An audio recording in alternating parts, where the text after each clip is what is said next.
As film photography resurfaces among the youth, the technicians here in Hidalgo are becoming harder to find.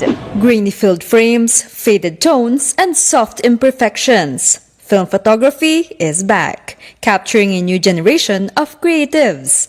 And for many, it's not just the look, but the thrill of one shot and the process of developing. 4 years na ako nag-experiment sa film photography. Naging interested ako sa film photography. Mainly because iba kasi yung approach niya sa digital photography nowadays. Sa film photography, only have one shot. Lalo ngayon na ang taas na ng prices ng film.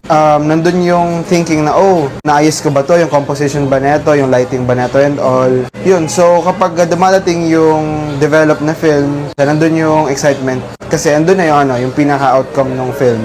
I think it's being appreciated, but at the same time, the trend is helping the film photography and the analog photography to be more thriving, to be more known. I hope that film will never die and it will just continue to use the digital to preserve the analog. Before smartphones and unlimited shots, film capture moments frame by frame, with every photo a surprise until developed. Yet with the rise of technology, film demand fell and the repairman began to decline. Umpisa ko ng year 2000 dito. Pagdating ng 2004, doon dumating na yung mga digicam, mayroon nang nagpaparepair noon. Hanggang sa nakalipas na mga ilang taon, biglang nawala na yung mga film. Nakakalungkot kaya. Kasi puro high-tech na lahat sa bagay. Dapat meron din talagang matitira ba na mayroon pa rin gumagamit ng luma. Kasi diyan tayo nang gagaling eh.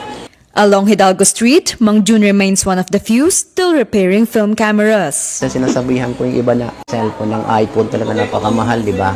Pero sabi ko, try mo magpa-develop ng kuha ng cellphone mo at saka yung sa camera. Doon mo talaga makikita yung pagkakaiba.